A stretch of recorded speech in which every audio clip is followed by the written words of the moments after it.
how widely divergent our perceptions of identity and difference are. The first letter is basically a human appeal. It's a universal appeal for compassion and pity. It does not recognize political frontiers. In fact, it comes from someone who does not recognize political frontiers and simply wants to be accepted as a human being whose plight she's asking to be redressed. The second is a letter or a statement that basically sets up and reinforces all these boundaries of racial, cultural, national difference that I think all of us have grown accustomed to. Certainly all of us born after 1957. I'm not that old, by the way. I think we need to ask ourselves this very, very simple question, which is how is it and why is it that we in Malaysia have allowed ourselves to become accustomed with a political culture and a political environment so much shaped by concerns of ethnicity and racial difference, and how did this come about? Now, I'm a political historian, and so my job is basically to go back and look at the facts of history and try to uncover the past. Because in many, many cases, I believe the answers to these questions lie in the past, the recent past. Now, I don't want, from the outset, I don't want this to be taken as, one of these nasty leftist, commie, let's bash the former colonial masters sort of lecture, even though I'm going to point the finger of accusation at what happened during the colonial period. Because the question is, while it was a fact that the concept of race was introduced to Southeast Asia during the colonial era, you cannot blame the former colonial government for perpetuating the logic of race politics in post-colonial Malaysia today. That's the question we need to ask. Why is it that despite every year on 31st August we pretend to be independent, why is it that we retain the very logic of governmentality, the mentality of governance that continues to divide our society along racial and ethnic lines? And the responsibility for that, the agency for that, lies entirely in the hands of the generation of post-colonial elites. Entirely in their hands. So we can't adopt this sort of let's bash the nasty matalis for all the nasty things they did before 1957, because it was not some colonial government that told the post-colonial leaders after 57, oh, by the way, please perpetuate the gifts that we left you, like the ISA and the OSA and the Sedition Act. That's our responsibility, the responsibility of Malaysians. So what I want to do is basically look at how this came about and attempt what some of us in academic parlance would refer to as a deconstructive history of Malaysia. And in fact, that's very much the project of The Other Malaysia. We are a group of basically academics. Myself, I'm a political scientist and political historian, and our job is to go back and look at history and ask ourselves some very, very simple questions. Is the present perpetually determined by the past?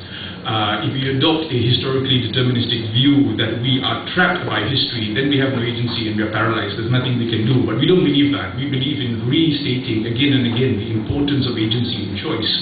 And history could always have gone in a million other directions.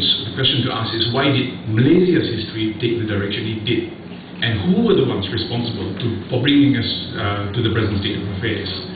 So let's basically look at, the theme that we want to address here, which is the concept of race itself. Now, I'll start with some very, very simple and I think self-evident premises. Now, first premise is that from a scientific academic point of view, I would argue that the very notion of racial difference is a misnomer.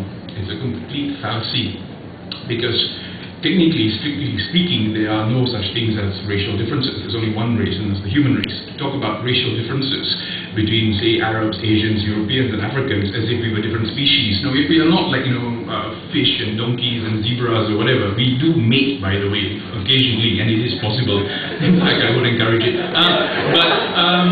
And so that's the first premise we begin with. The very notion of racial difference is, a misnomer. It does not make sense. It is, in many ways, a complete fallacy. Scientifically, it is a fallacy. But to quote Edward Said's phrase, it is an instrumental fiction. It is a lie that can be instrumentalized. And let's not forget the power of stupid ideas. Stupid ideas can lead to genocide, okay? So they're dangerous. So just because the idea is wrong doesn't mean that it doesn't have its political utility. What I want to do today is look at the political utility of the concept of race. And it's interesting to note, here's an appendix, the first of many. Just to note, It's very interesting. If you look at all the dictionaries of Southeast Asia, look at the vernacular dictionaries, there is no word for race, either in Bahasa Malaysia, Bahasa Indonesia, in Javanese, in Tagalog, in Thai. It doesn't exist. So we use words like ras. And this somehow demonstrates that this was an alien concept that was actually brought in to Southeast Asia. It has no vernacular equivalent. So this was an alien idea. And yet this alien idea has become hegemonized and consolidated, and it has become sedimented in the context of Malaysian politics. And so when we look at Malaysia, and I speak as someone who lived half his life abroad, you find it odd that we have this very peculiar arrangement in Malaysia where we have, for instance, over the past 50 years, though hopefully not much longer, a ruling coalition made up of about a dozen parties that are ideologically exactly the same and yet divided along the lines of race and ethnicity. Try applying this in the context of America and imagine a Democratic Party for whites, blacks, Latinos and Asians, and you will see how odd that is. Yeah? It's so odd that no one in his right mind would suggest that there should be maybe 10 Republican parties for the different ethnic groups in America. And if someone said that, we would be laughing. And yet we've grown accustomed to this here in Malaysia. The Barisan Nasional basically is made up of parties that are ideologically all the same. They're all right-of-center, conservative, ethno-nationalist parties that are pro-free market. Ideologically they're the same, but they're divided along the lines of race. So that's the second premise, that somehow this historical fallacy, this idea that has no scientific basis, made it here and has become part and parcel of the norms of politics in Malaysian society, and it's determined and shaped the contours and landscape of Malaysian politics. So we need to ask ourselves, how and why did this happen? Now, of course, racialized thinking, did not arrive to Malaysia by accident. It's not as if, somewhere in the mid-19th century, the ideology of racial difference was sort of wandering about the planet and said, oh, this is a nice country, Malaysia, I'll go there, settle there and make life hell for everyone. Now, it didn't work out that way. It was imposed. It was imposed, and if you look back at history, you'll see how complicated it was to actually introduce the notion of racial difference. And if we do a very close reading of Malaysian history of that period, from the mid-19th century onwards, 1850s onwards, we begin to see how the construction of the fixed racial category, ethnic category was done. And there was a lot of stage setting to do this. Because you don't persuade someone overnight that, by the way, you're different from your neighbor because you belong to this race, he belongs to that race. You have to actually engineer this. And this social engineering, which is still reproduced in Malaysia today, every year on 31st August, when we have our National Day Parade, you notice that all of us, ordinary Malaysians, today, we're all wearing, quote-unquote normal dress. I dress like this all the time, by the way. And we suddenly put on our ethnic costumes and get-ups, and we go into fancy dress for about 5 hours. And we go up and down Dataran Merdeka and pretend to be so different and exotic, for ourselves and for tourists to come and take photos of us. And you see the different tribes of Malaysia marching, and this somehow sums up the national narrative of plural, multicultural,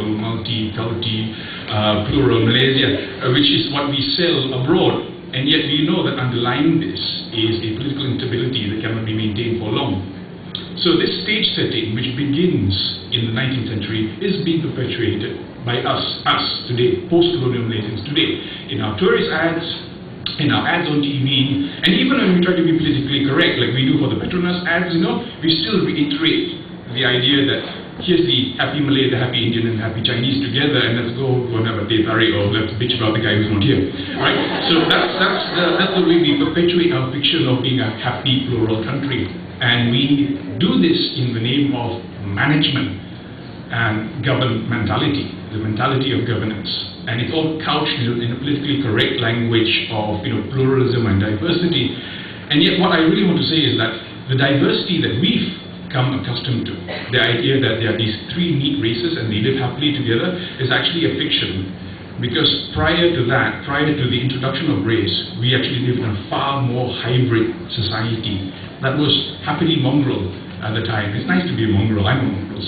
And the bottom line is, if you look at our history, it was far, far more complex. So how do you do this? How do you go to a society that's really like a big plate of rojak, and how do you separate this rojak that's already been mixed? There's a lot of interpenetration and overlapping, and how do you actually separate the ingredients into 3 or 4 neat compartmentalized blocks? First thing you have to do is You have to stop this free flow of movement, this constant interaction, the daily interaction, the overlapping, the crisscrossing, those who actually straddle not two but several boundaries and frontiers at the same time. How do you do this? You stop it. You literally arrest it. You arrest the native. And you arrest the native not just physically, but you arrest the native epistemically, i.e. as an idea. You stop the idea from having its own internal dynamics.